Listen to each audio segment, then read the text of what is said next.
Good morning. Happy New Year. Welcome everybody. It's great to see you all. Some familiar faces, some of you who we haven't seen for a while. Welcome. And we are here today with our first lecture of 2015, kicking off the year with a new theme, right? This month of January we are studying the works of Divaldo Franco and Joana de Angelis. And today we are going to start to study, we'll scratch the surface of this new book. It was published last year. Feels like a long time already, but it was just not a very long time, from Divaldo Franco and Cesar Braga Said, with many content from Joana de Angelis herself about Francisco de Assis, or Francis of Assisi. So the lecture today, the title is The Sun of Assisi, and we'll spend a few minutes together talking about him, his works, and his example. Before we go there, we'll have our initial reading and prayer by our brother Tiago, and then we go to the lecture, and then we'll have our passes at the end. Tiago, please. Good morning, everyone. Good morning. And he's, a humble person. I'd like to point out that the lecture today will be given by our brother Marcos Diclei. So the reading is from the book Happy Life, also written by Divaldo Pereira Franco, by the Spirit Joana de Angelis. Man does not live by bread alone, said Jesus, but also by the word of God. A preoccupation with food and clothing, housing and social life should not eliminate interest in the spiritual life. Save some time every day to nurture yourself with the word of God. Bread sustains the body, and faith maintains the soul. Bread strengthens matter, and faith gives life dignity. Bread satisfies hunger for a short time, but faith meets our needs forever. Take good care of your body and nurture your soul so you may feel complete.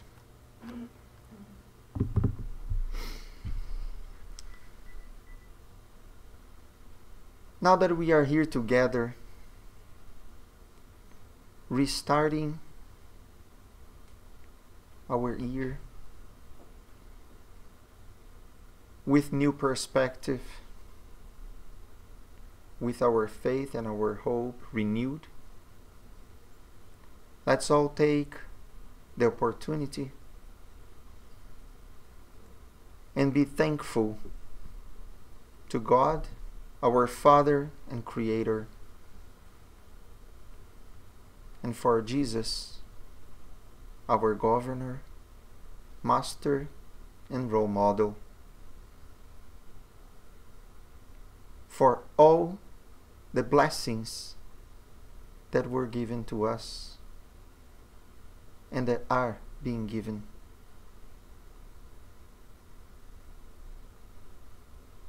We thank all the messengers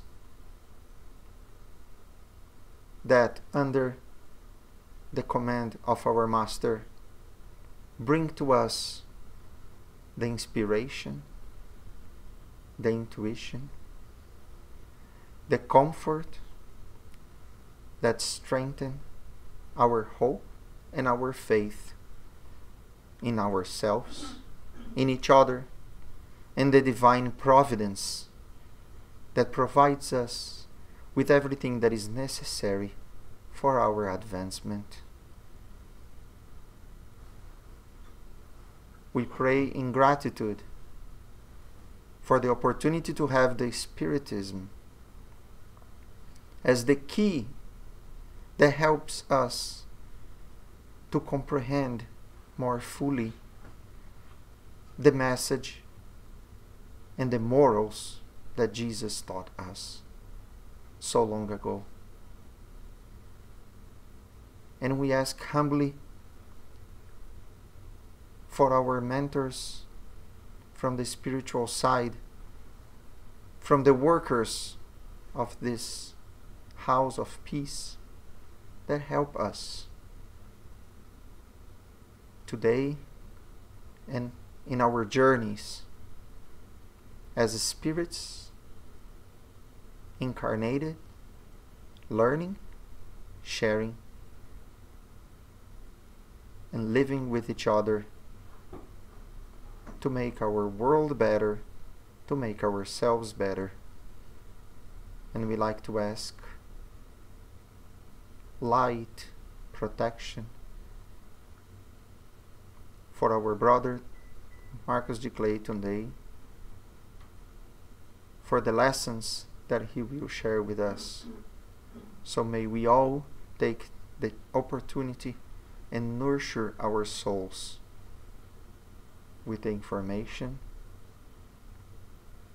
and with the examples of Saint Francis of Assisi, and be with us today and always. So be it. Diclei.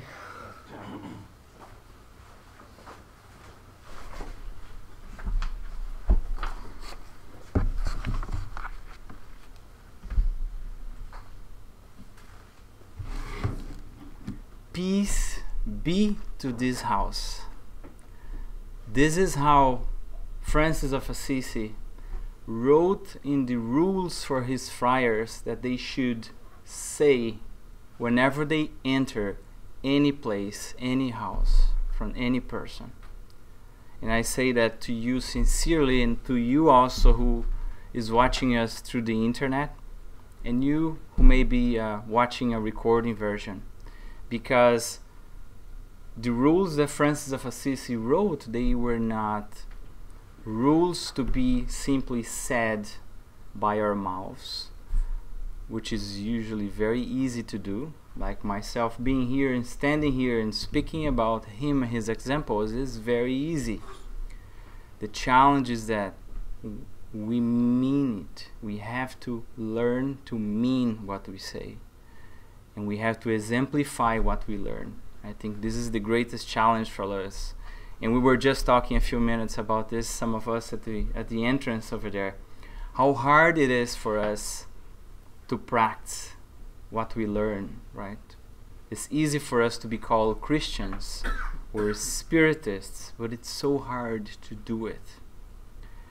And when we were studying to give this lecture, to learn a little bit more about the life of Francis of Assisi, we almost say, I can't do that, because his simplicity is so extreme. His love, the example that he gave, is so close to what Jesus gave us, and we feel so attached to his story that we say, I can't go there and talk about it because I have a hard time to practice it. And this is the dangers for all of us, Spiritists, Christians, or for people from any religion. We can't say that, because God does all the marvelous works done by Jesus and other high evolved spirits around the world using imperfect spirits. So despite of the fact that we have a hard time practicing it, we have a hard time understanding it, this is our opportunity to share what we learn and to continue applying our efforts to learn. So we can never say, I cannot go there and give a lecture on that subject because I'm still struggling to learn. Because if we do that, we will never be at service for Jesus. If you remember the 12 apostles, right? He had tax collectors who in the past were corrupt. He had prostitutes who had a wrong understanding of love, and a wrong understanding of our responsibilities for the sanctuary of our bodies, and you name it. Homeless people, illiterate people, and it's a long list of imperfect people. And we are here today on this beautiful planet by the merciful of God, not because we are perfect, and maybe because we really deserve to be here, but because of the mercifulness of God, giving us the opportunity to learn and to improve ourselves. So we are here today to talk about Francis, not because we leave everything that he taught or he did, but because we wanted to be like him. And I think that's the message for us. We wanted to be like Jesus, like Francis of Assisi, like many others. We may be far from them, but that doesn't give us the right to, target as our vision, as our goal, because one day, and that's what we learn from the Spirit's book, one day we will get to the perfection that is allowed, permitted, or possible to us. To be someone closer to Jesus, for example. We'll get there. It will be tomorrow? No. Next incarnation? No. It is far from now. But the journey starts with the first step. So here we are today, starting the first step of a new year, a new opportunity. And Jesus brought such a beautiful message to us with simplicity and love. He didn't create a religion as we used to think, but he brought the message of love and forgiveness. We all did wrong things, past incarnations, or maybe yesterday, or maybe just this morning when we woke up at home, or someone woke us up. Maybe we said a hard word, maybe we were a bit lazy. We all make mistakes. Jesus brought to us the Advent, the great news of forgiveness. That gives us hope. That gives us a chance. Unfortunately, shortly after Jesus was here, we human beings, men and women, we tweaked his message. We closed all the open knowledge that he brought to us through his example, to the rich and to the poor, to the knowledgeable and to the scholars, to the illiterate. He brought his message to everyone. But we decided to close it. If we think about the period that was called as the dark period of humanity, the Middle Ages, the gospel was taught in Latin, right? The preachers, the priests, they used to talk about in Latin.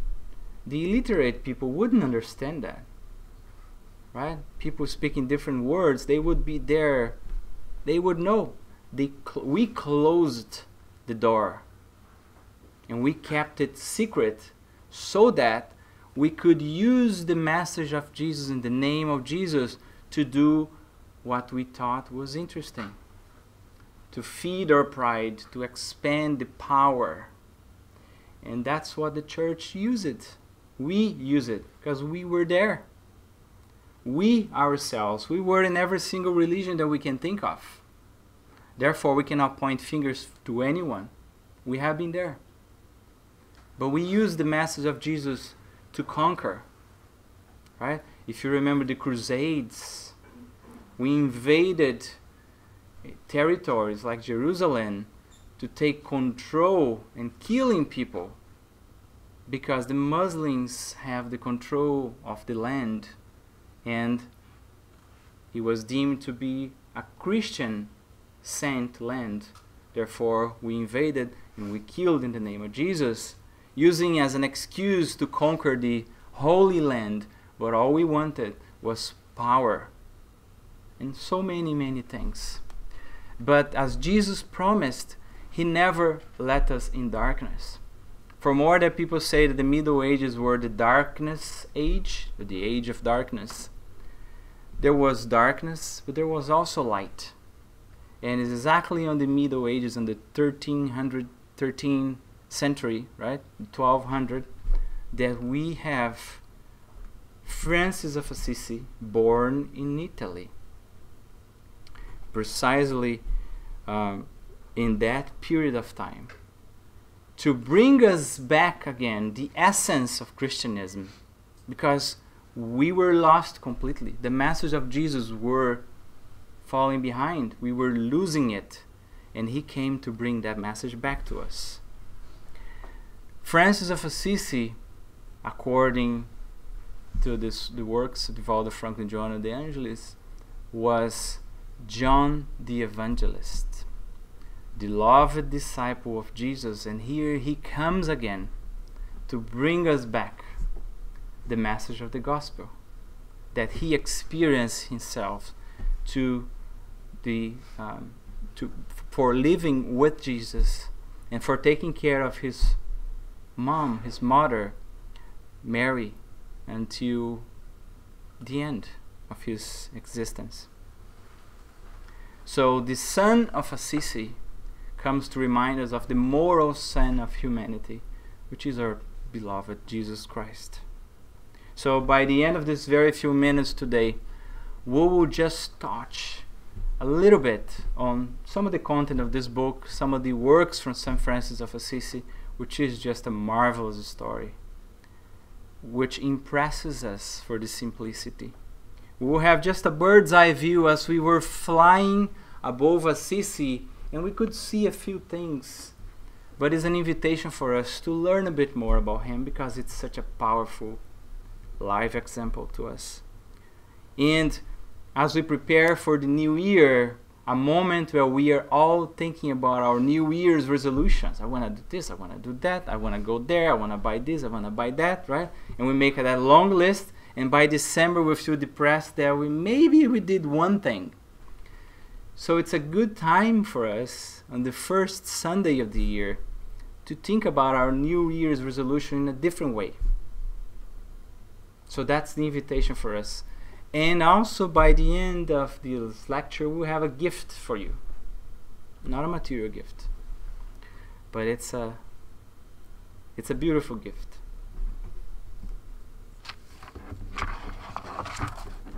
So as we said, Francis of Assisi was born in Assisi. That's why he was called Francis of Assisi. But his name was Francesco Bernardoni. He was a son of a very powerful family in a very relevant financial condition. Right? His father, Pietro di Bernardoni, was a merchant. He used to buy and sell clothes and fabric to the society. He was a trader by nature. It was a very relevant financial condition, very high status in the society at that time. And his mom, Maria Piccalini, known by Lady Pica, was a French woman. So he learned Italian and French. He didn't know Latin, therefore he didn't know much about Jesus and the gospel at the very beginning. However, he was a passionate young man. He loved poetry and music. He was full of joy, had lots of friends, and he had a social life that any young man would have, and ambitions. He wants to do something relevant for his life. And at that time, the young men especially, their dream was really to serve the army. He wanted to be a knight. He wanted to, as you know, many people think about a career today, maybe in a bank, or as a doctor somewhere, or as a high executive of a multinational company at the time. He wanted to be a knight, right? He wanted to be, and here's a symbol or a picture of him. Obviously an actor, not a picture of St. Francis, but showing his excitement when he actually decided to be part of a group of people serving in a war between Assisi and Perugia. And he was all excited. His father brought him some of the clothes, and he was training, and he had his loyal friend Illuminato, who was his assistant, helping him. And he really wanted to raise up the ladder and to be a known knight, because at that time, being a knight and also serving in the Crusades would give him many benefits, not only on earth, but also in heaven. And he had that desire for some reason. And he went and participated in the war between Perugia and Assisi. The cities always wanted to conquer each other. Whenever they didn't agree or they wanted to expand, what was the way? Let's conquer the city. Let's take the city, right? And he went to the war, and he didn't feel very well when he had to face and fight or kill someone. That's not what he wanted. So it struck him at the very beginning, but to the point that he fought until the end, but ended up in jail. He was imprisoned by the city of Perugia, and he spent 11 months in jail. Time enough for him to meditate on the experience, his first experience of his career to become a knight. He didn't like it. He said, that's really not what I was looking for. Killing people and fighting and all that blood and all that stuff. Something is missing. And his father paid a large amount of money to rescue him, to take him back to Assisi, back home. And he was very depressed. And his father said, well, that's the first battle, so don't give up. And here is a new set of clothes and accessories for you. And I arranged already your trip to a certain place to serve the Crusades. His dad was very excited, but he wasn't. And he spent a lot of time closed in his room, and his father was very concerned, but he knew that that's not what he was expecting.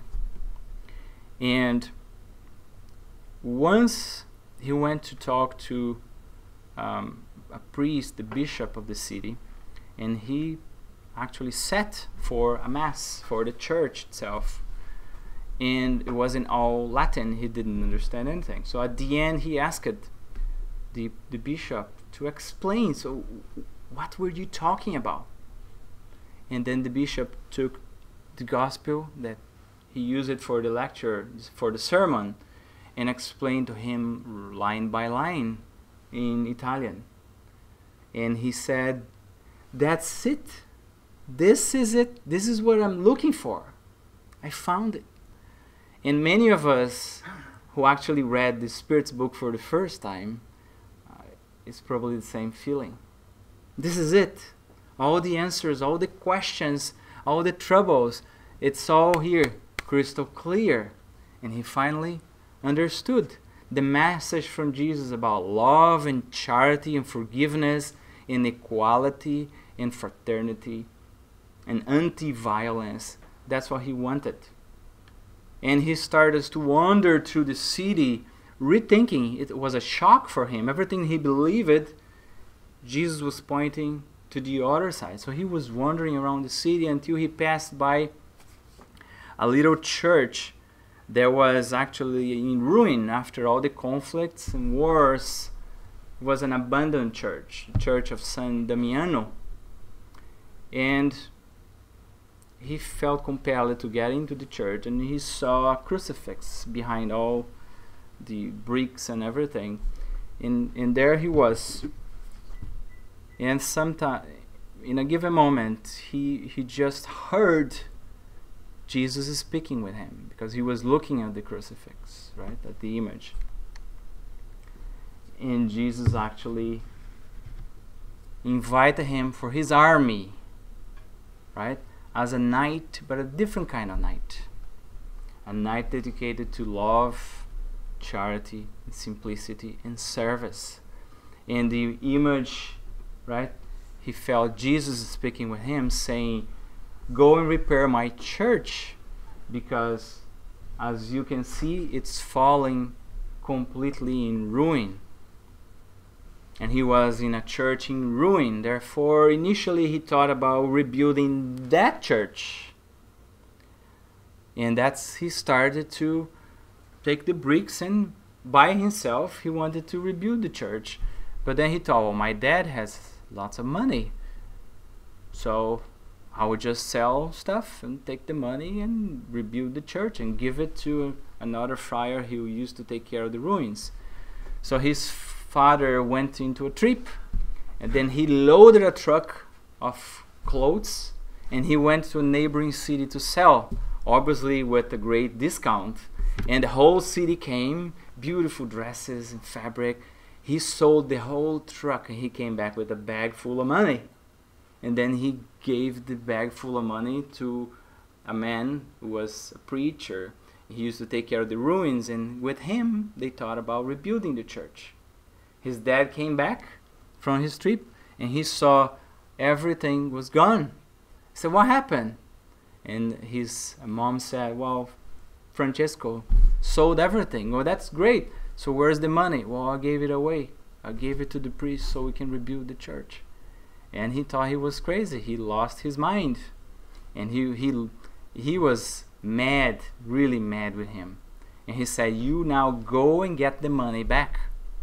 And he didn't want to do it. He didn't know what to do.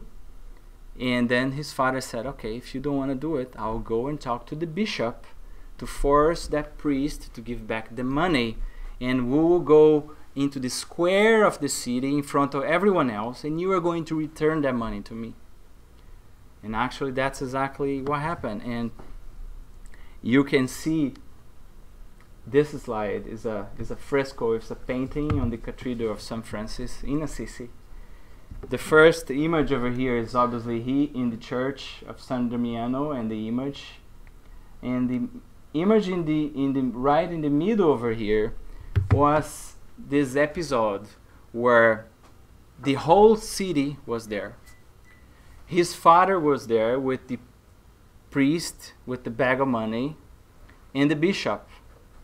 And then his father gave a speech about how crazy he was. He was out of his mind, and he was stealing from him, son stealing from his dad. It was an absurd, and he wanted Francis to apologize and return the money. So Francis did, return the money, apologize, but he said that starting on that day, he would serve another father. He wouldn't serve the wishes of his father, Pietro de Bernardoni. And he would leave his family behind and would serve God until the end of his life. And he didn't want anything from his father, not even a penny, not even his clothes. And he actually takes his clothes off in front of the entire city, naked completely, and look up in the sky and pray for God. And everybody thought he was mad, right? And he walked away. So even the clothes that he was wearing, he dropped it. He didn't want anything. And he followed his heart. He went to rebuild the church of San Damiano because Christ told him. But not only that, he started to live with the leper, with those who were abandoned from the city, right? People with leper at the time, they would live on the skirts of the city, abandoned. No one wanted contact with them. So Francis lived with them, taking care of them. He used to beg on the streets for food for those people, for himself. His friends, the friends from the parties, the bars, they thought he went bonkers. He was crazy, right? But he followed his path. He used to say that poverty is the queen of all virtues, a straight road to salvation, the nurse of humility, the root to perfection. And its fruit is numerous but hidden. He used to call Lady Poverty, because that's what Jesus, the example of Jesus, he didn't have a rock to put his head to sleep. He had nothing. And that's the life that he wanted to have. And then he created a very simple piece of clothes for him out of sacks and bags that he found around.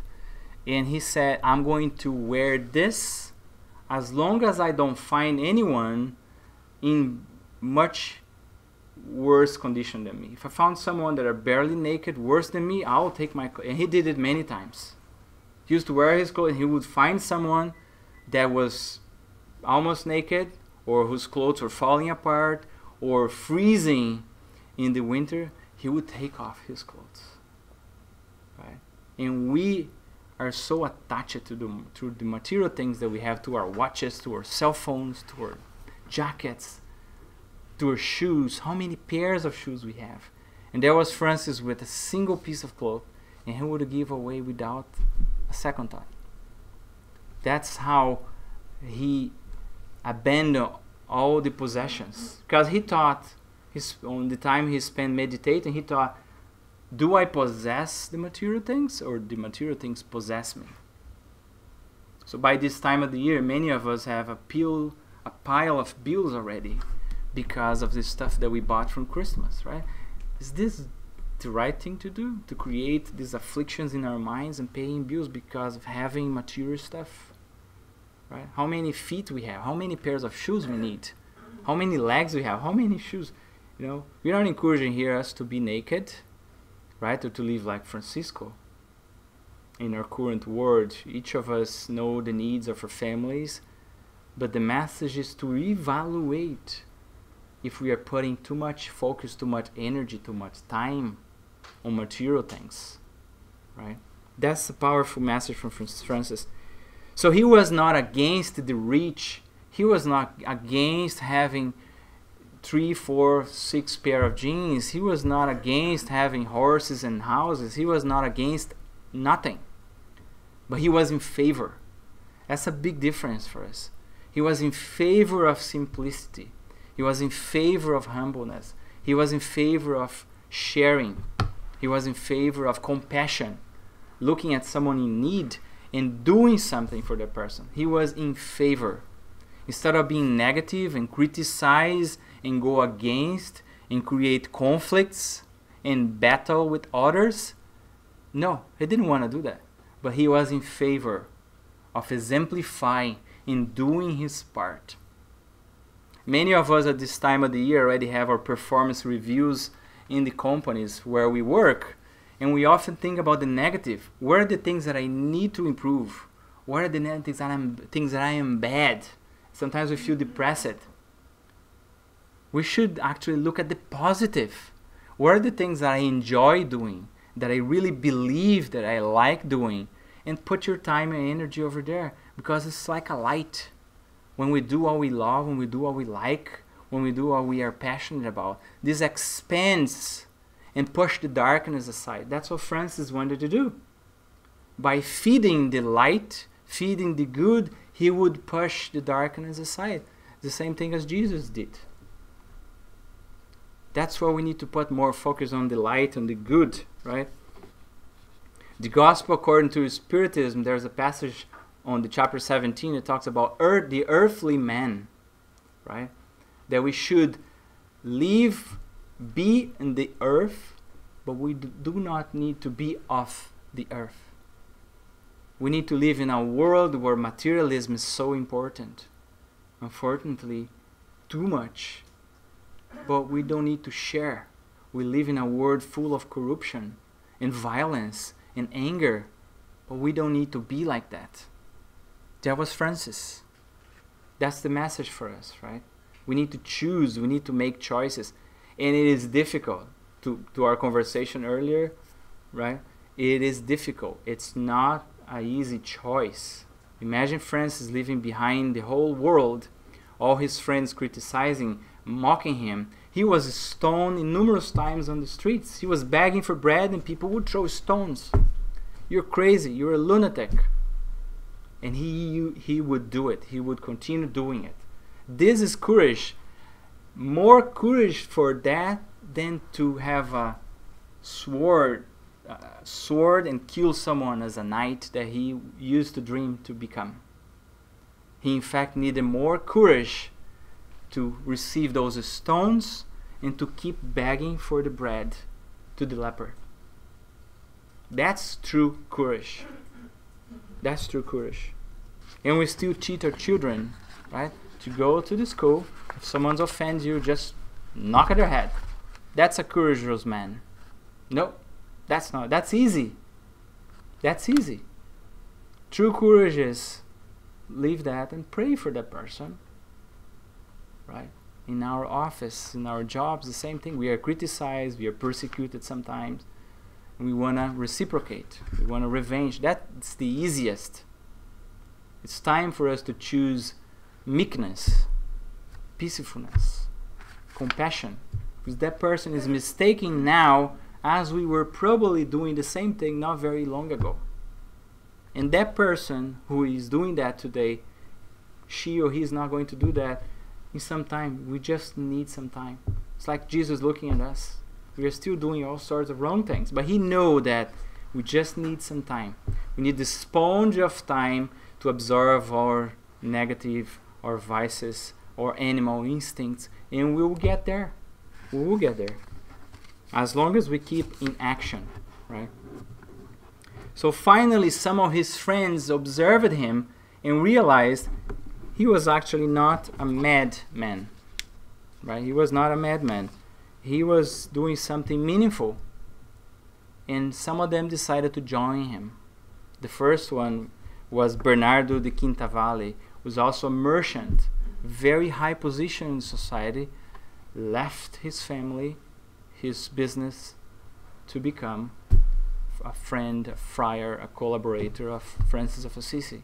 And others joined, to the point that he had his initial 12 followers, similar to Jesus. Coincidence or not, that was true. But they were all considered heretic. They were all considered against the principles of the church that requires someone to be ordained or formed as a priest, to speak Latin, to be in a church, to use certain clothes, to follow certain rules, and they didn't. Therefore, they were heretic. And Francis didn't bother for it, but he said, I don't want my followers to be labeled like that.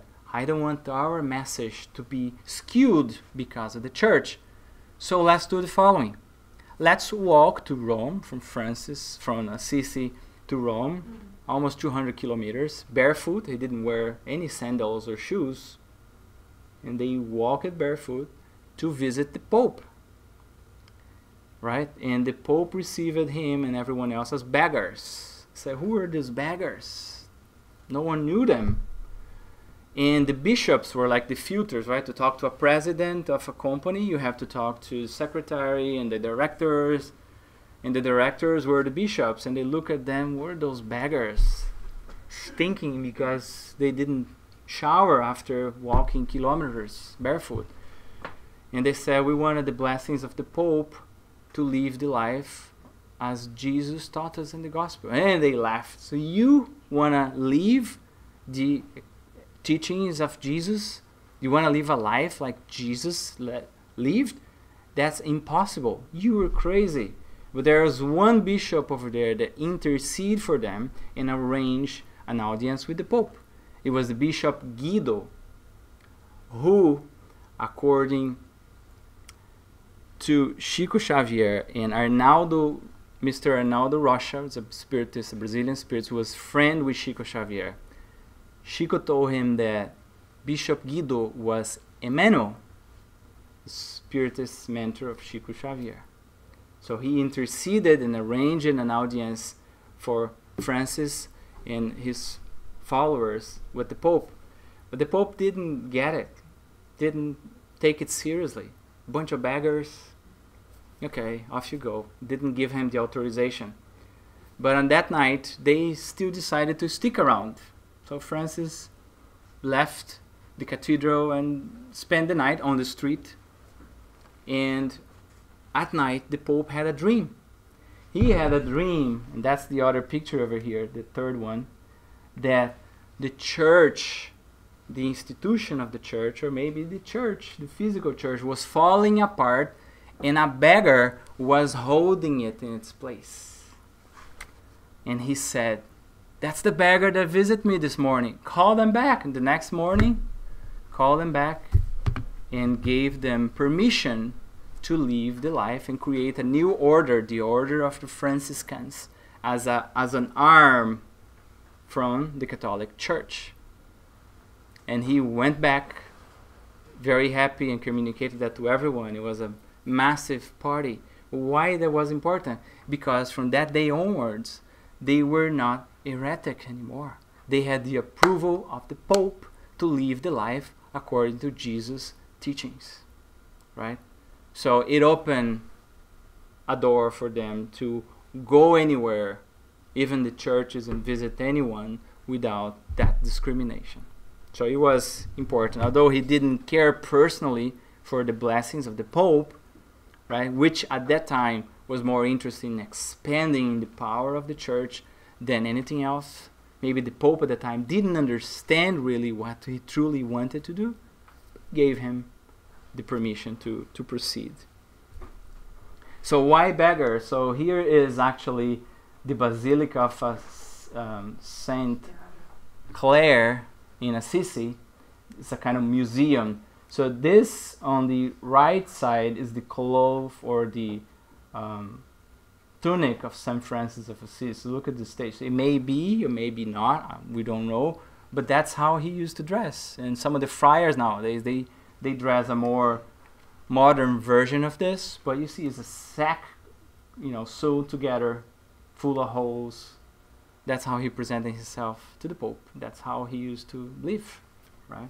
And this is from Santa Clara or Santa Chiara or Saint Clare, who was also one of the young women of the city who wanted to live a life like himself, right? And years after, he also created a monastery where Santa Chiara was the leader of that group as well. So he was known as the disciple of action, not the disciple of words. And we used to see on the internet a phrase that says, preach the gospel, and when necessary, use words, which means preach the gospel by your actions, by what you do, by who you are. So although that phrase is not from St. Francis, we couldn't find any of his writings, what he said on works of St. Francis of Assisi is close to that, right? He's saying, go through the word preaching more by our example than by our words.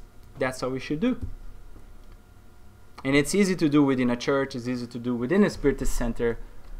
Where we should start, really in our homes, with our moms and dads and sisters and brothers, with our colleagues at the school, at the daycare, with our colleagues at work, with our neighbors, with people when they are in a rush in the bank, when they are in a rush in the fast food restaurant because they are hungry. That's where we practice the gospel. When you go to the washroom, there's no paper. When you leave, so you say, well, I'm done. I don't care about the paper. Well, what about the next person? Simple and small things that forces in a good way, to gradually start thinking about the others, right? Action, not words. Not words.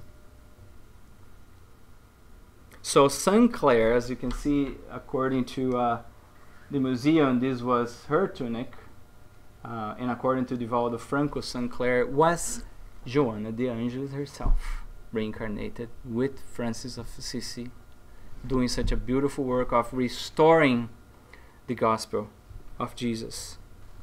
And Francis also sent his disciple in pairs through the different places around the world to spread the message of Jesus, right? And they always work it for their own sustenance. They didn't live in the expense of people, right? As Paul of Tarsus used to do. He used to create tents, to make tents, sandals, sell, so he could eat. So Francis was the same, right? Every single one of them should work. And they didn't work for money. They worked for tools, so they could work by themselves without the need to rent a tool for work. They would work for fruits. Sometimes they would work in a farm and come back with fruits and bread and honey. They wanted to live with the minimum for their survival. They didn't accumulate anything. Lady poverty all the time in their minds. So this is a famous prayer. It's also consider prayer of St. Francis of Assisi, but there's no actually record that it was written by Francis of Assisi. It was found a while ago in the back of a little message from the church. A picture of St. Francis of Assisi was published as being from Francis of Assisi.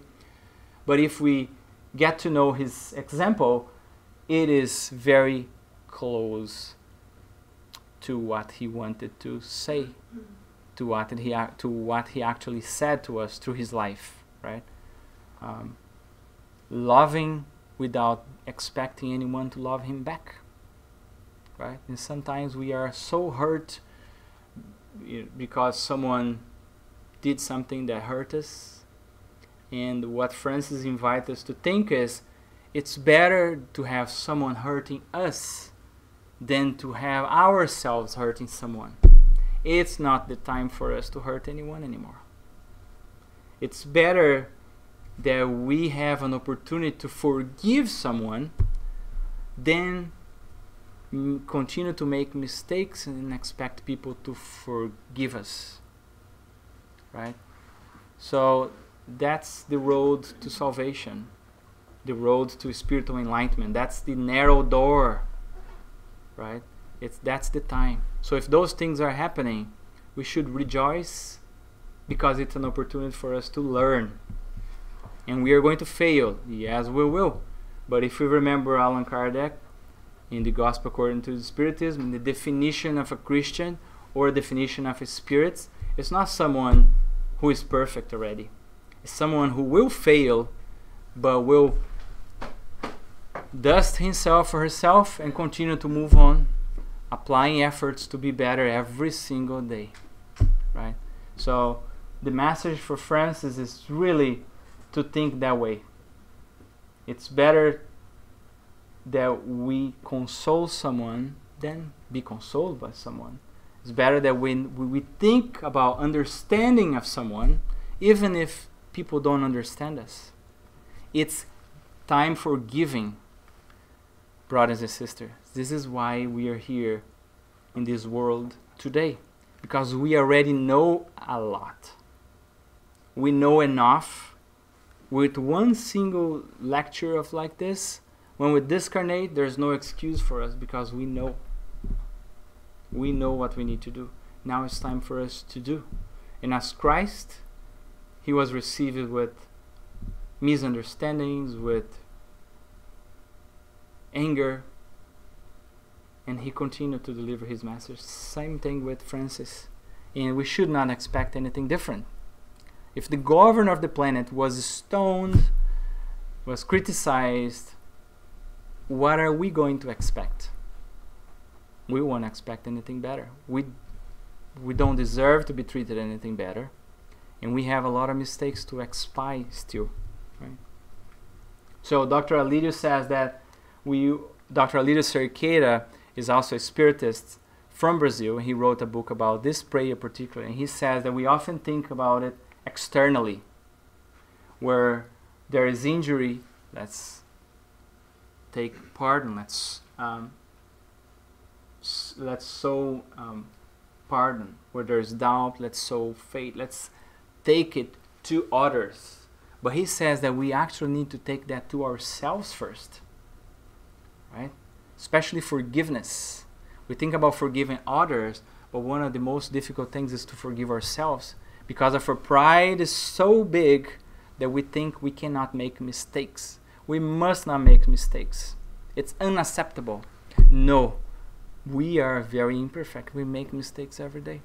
So when we have this prayer, we meditate about this prayer, let's bring light to the darkness. Instead of thinking about the darkness of others, let's think about our darkness that we all have. So it's an internal prayer, right? To bring the light of Jesus to our hearts and take the darkness away, right? It's better giving than to receive. It's better to love even if we are not loved, because that's exactly what Jesus did, what Francis did. That's the message from them on this prayer. And then there are a few stories that I wanted to bring to you quickly here. And one of the stories was one of his friars, Francis friars, Friar Maceo. And Francis, after preaching one day to them, he actually came to him and said, Francis, why you? Why does hundreds and thousands of people follow you? You were short, according to the book from Divaldo and Joana de Angelis says. He was short. You could even mix him by children. He was short. And the friar said, you are short, you're ugly, you're not pretty. You have a hard time speaking with words. He used to be very short and concise. He was not a very eloquent speaker. Right? You are not very intelligent. You only know Italian and French, and you haven't studied much. So why all those people follow you? It's a pretty harsh way of approaching someone, right? Your leader over there. And Francis, in his humility, said, let me think about that. And he left. He left and he meditated and he thought. And then he came back and said, I know why. I know why.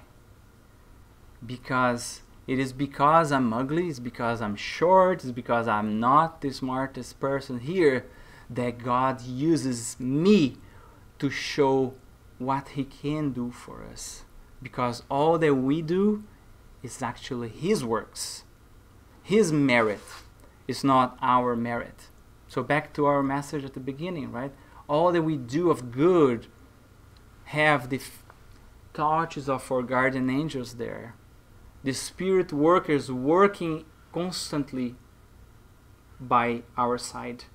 And because of our pride, we think we are great. Our idea, right? Our initiative to call that person. Our initiative to do certain things. And we are inspired all the time. So in his example of humbleness, he said, all I do is God's work. I don't take credit for it. And that's exactly what Paul of Tarsus always said, right?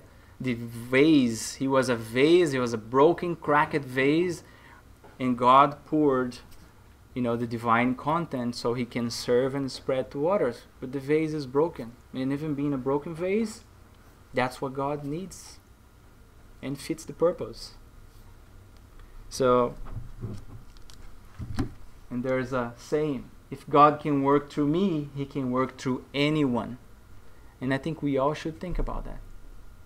Anyone. And remember who were the disciples of Christ. Fishermen, illiterate, rude, prostitutes, robbers, maybe drug addicts. Those are the followers of Jesus, because He said this sick are those who need help. Right? So what are we going to expect? Are we going to expect perfection to follow Jesus, to be called Christians or Spiritists? No. Let's get started. And that perfection will come as we work. We cannot wait for that perfection before we start working. It's the other way around. That's an excuse for us to continue with our arms crossed, doing nothing. There's also a story, and Francis is very famous about his contact with the animals, right? Because he really saw God in everything.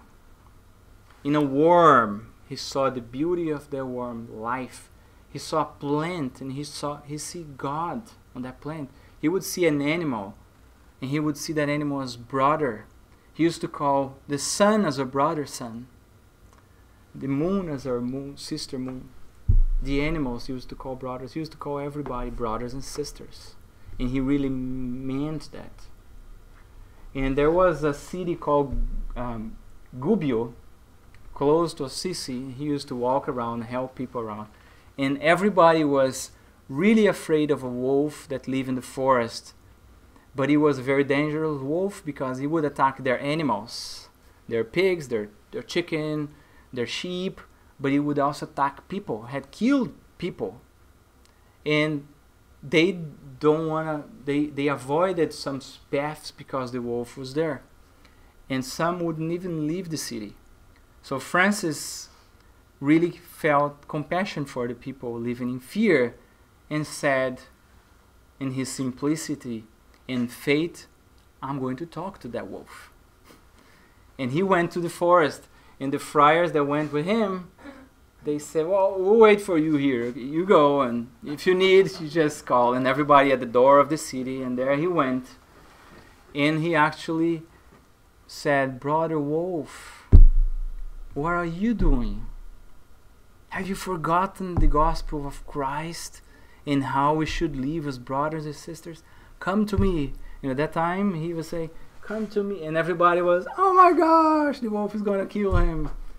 And the wolf came like a puppy, like a dog, like making those noise and moving his tail.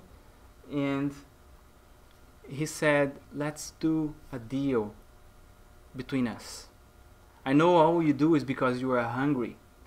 I will talk to the people from that city, and I'll make sure they feed you every day so you are no longer hungry.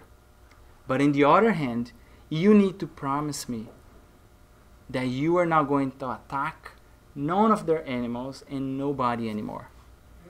In his works and biographies, and also in the book,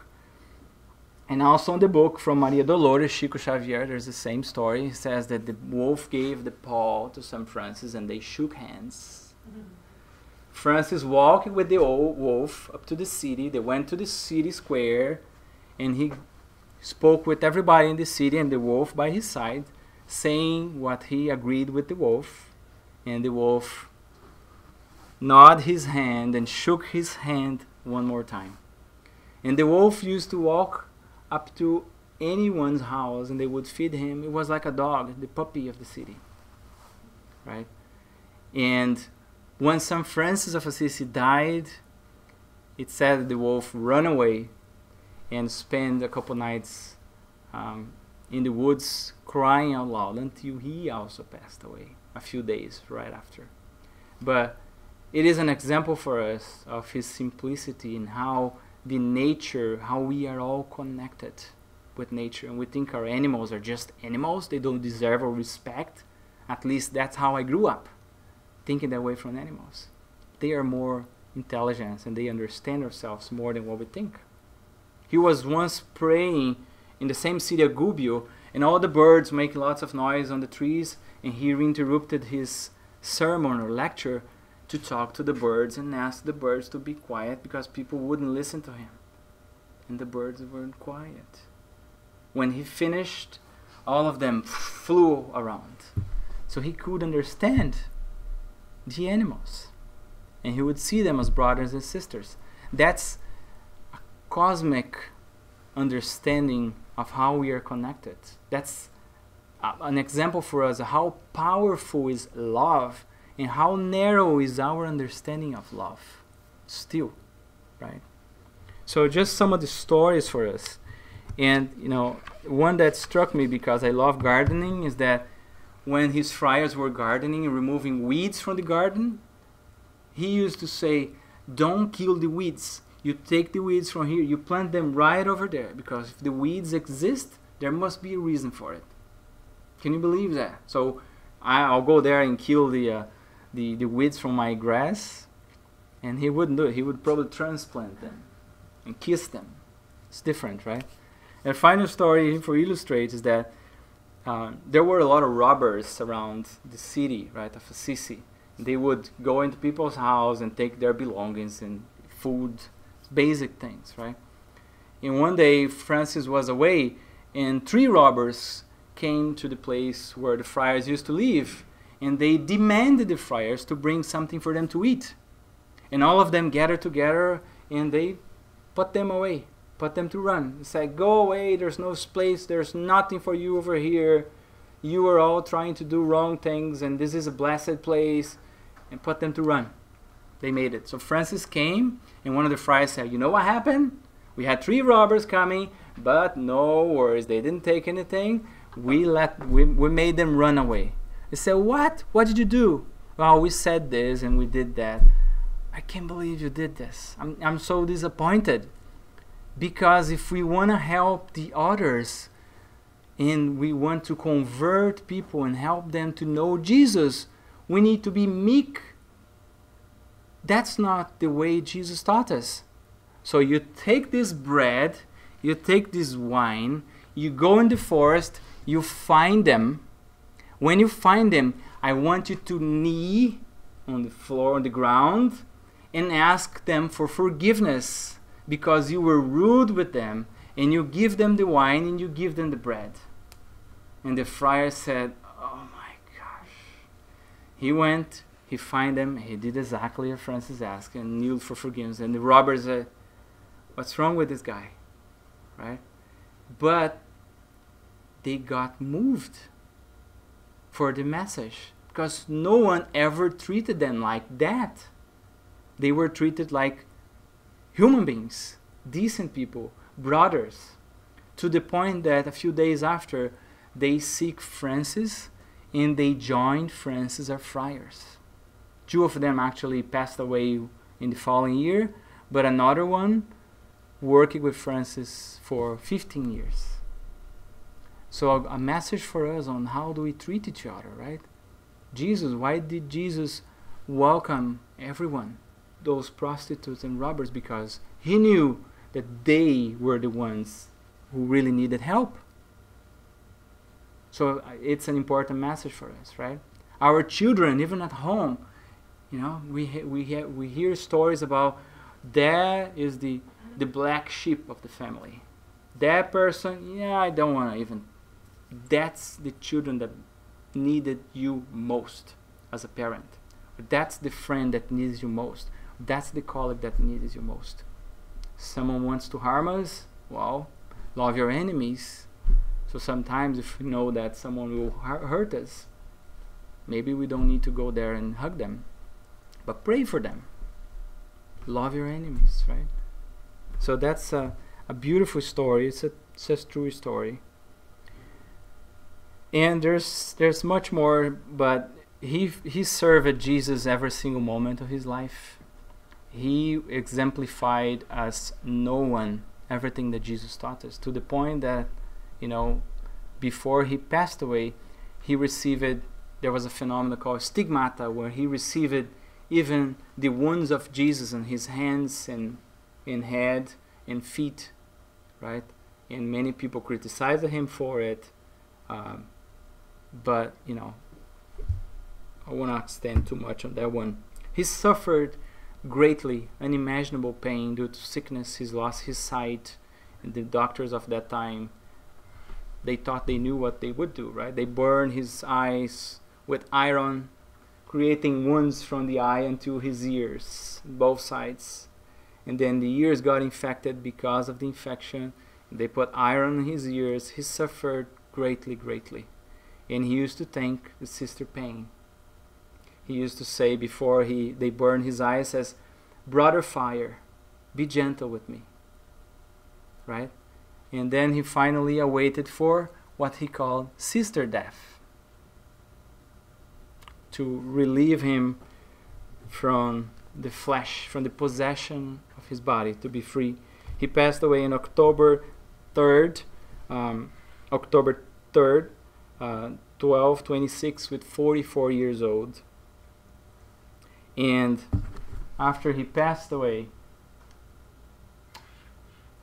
one of his friars, Friar Elias, as Jesus, he always had people betrayed him, people criticizing him, even among those who he loved. And Friar Elias was the one that, one of his trips, one of Francis' trips, he changed all the rules that Francis created. And when Francis came back, he barely recognized those rules, right? Francis Elias disagreed, and he finally said, well, if I don't possess my own body, my clothes, I cannot possess the order of the friars. So if they want to change, they change it. But Friar Elias was the one who built the cathedral of Francis of Assisi in Assisi, in his name. But if we think about his whole example in life, he wouldn't want to have a cathedral this size. He would rather feed the poor, heal the sick. And the Pope expelled Fray, what's his name? Elias from the Catholic community, right? He was expelled because of that. So the cathedral is there, right? And Francis was even considered a saint 2 years after he passed. And to be canonized, as they say, it takes years, right? 2 years after he was considered a saint. For sure, not what he really wanted, right? He wasn't expecting that. He wasn't expecting something big as a cathedral like that. So friends, this is just scratching the surface of his story in the book. It's a lovely story. And as we start 2015, the invitation is really for us to retain some of that simplicity. And it's really hard to share that, retaining that simplicity. It's really something beautiful.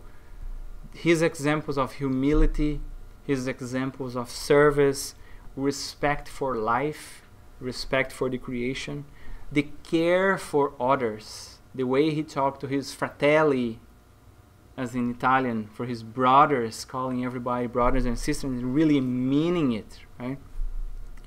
As John the Evangelist used to call my little children in his letters.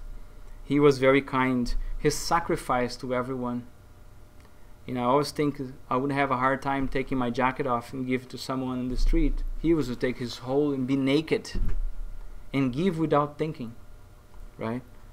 So how much he let go of the possessions to invest his time, energy, and resources into his illumination, self-illumination, and also to enlighten the others around him. I think that's a powerful message that I would like to leave us, right? And he used to say, idleness is the enemy of the soul. So we should never be idle. I know we have time to rest, to recover our energies, but our time here is precious. Our time is precious. And I always remind André Luiz when he says in one of the books that our clock doesn't say tick-tock. It should say serve, serve, serve, serve, serve. That was, if Francis had a clock, a watch, that's the tick-tock of his watch. Now, what do we wish for 2015 in our long New Year's resolution list, right? Where should we put our focus this year?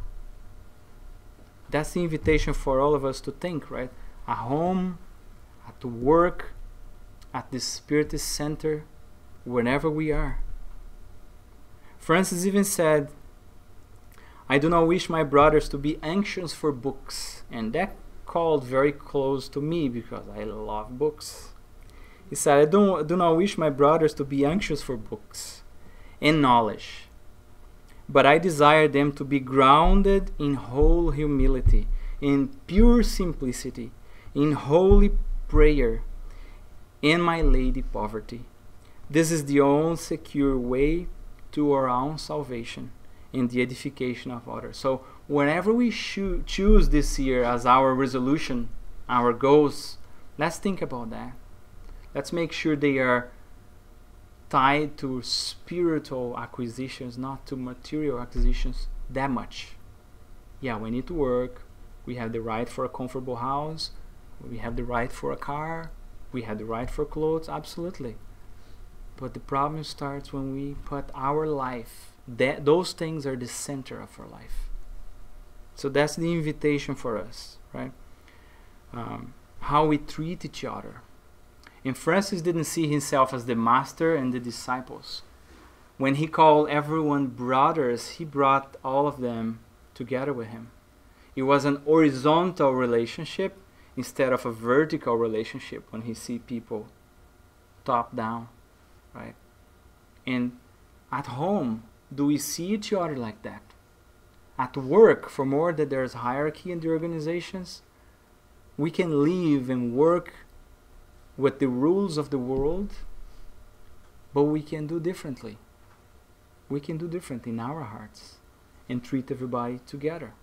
In the Spiritist centers, we can welcome conflict, we can welcome disagreements in a fraternal way. Instead of seeing people serving us, we can put ourselves all equal and have a dialogue. Francis was never afraid to receive an opinion contrary to his. He said, if I'm wrong, I will change. That's the humility we all should have.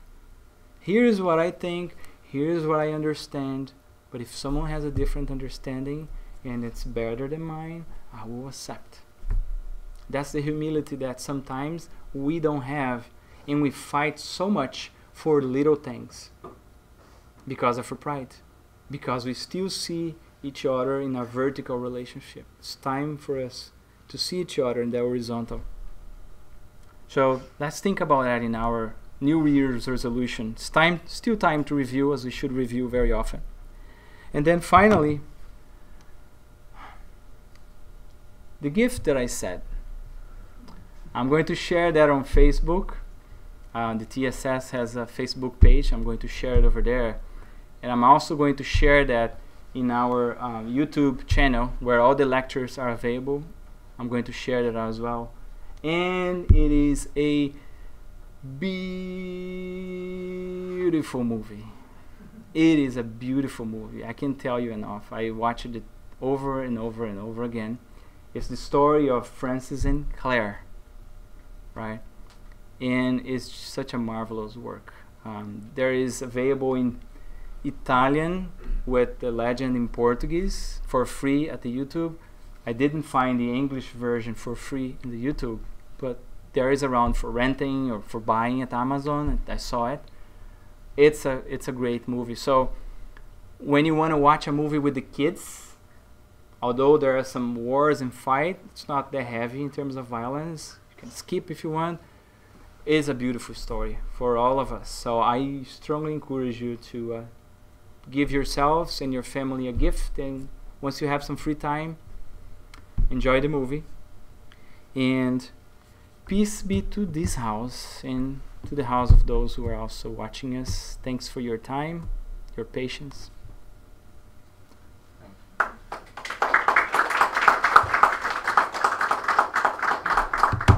Any comments or questions from anyone before we go to our passes? I think it's very interesting how there's a symbolism on the church in ruin that he finds when he is walking away after he left the mass, and he understands everything. Because it's in the dark ages where now using the gospel and the words of Jesus to actually go and fight and conquer, and like, just for our pride. And so, and when Jesus tells him, go and rebuild my church is in ruin, you need to rebuild it, he's actually not talking about the material church there that's in pieces, but it's like what's happening with the humanity at that point. Because at that point Europe is pretty much humanity, right? In general. And so it's more like, look what they're doing with my gospel. It's up to you to go there and show something different. So rebuild, actually, he's restore the real meaning of his gospel, right? More than really the material church that's in ruin, right? But it's a perfect analogy that he's made at the time. Thank you for that. And I think I missed to elaborate on that. And he shortly after, he rebuilt the church of San Damiano, and he rebuilt 2 other churches after that. He obviously realized that the church that Jesus wanted him to restore was actually Christianity, as we know, the message of the gospel, who were so closed, as the ancient Egyptians closed all their doctrines, or the religions from Asia, they were all closed, right? Jesus wanted to spread, to open that to anyone. So that's really the restoration that he brought to us. Unfortunately, the church did not get it. They didn't take it. And we are still living with some misunderstandings. I think things are improving. I think more and more all the religions are becoming more spiritualized rather than attached to the words and to the material things and to the power of the present life. But we still didn't get it, right? We still have a hard time. And that's why it's such a beautiful message because it frees ourselves from all the material things of the world, right? Yeah, his mission is just a huge remind. Hey, Yeah, let's remind what Jesus taught us, right? yeah, Just remind it again, because at this point, well, and I think until today, completely forgot the real meaning. Yeah. So his mission is to, and he did it in such an amazing way. And in this book, The Sun of Assisi, there are several letters, messages psychographed by Divaldo Franco from Joana de Angelis, and Joana consistently asks him to come back. She talks about how much she misses those times and those days, and asks him to come back and help us in the transition period that we are going through right now. And Divaldo Franco actually said, if you can find a video on the internet, he said Joana de Angelis should be reincarnating around 2015, which is the year that we are right now. And who knows if Francis of Assisi is also about to come, right? We don't know. But the most important is his message. I think we should retain and nurture. And I think good things we should try to revive often, to experience often. Nothing in the internet? We have comments thanking for the lecture and that you did a very great job. Thank you. Some Francis of Assisi did the job. I didn't do anything. So thank you for watching. Thank you, everyone. I hope you have a great new year. And we are now finishing our broadcast because we are preparing ourselves for the passes. So thank you.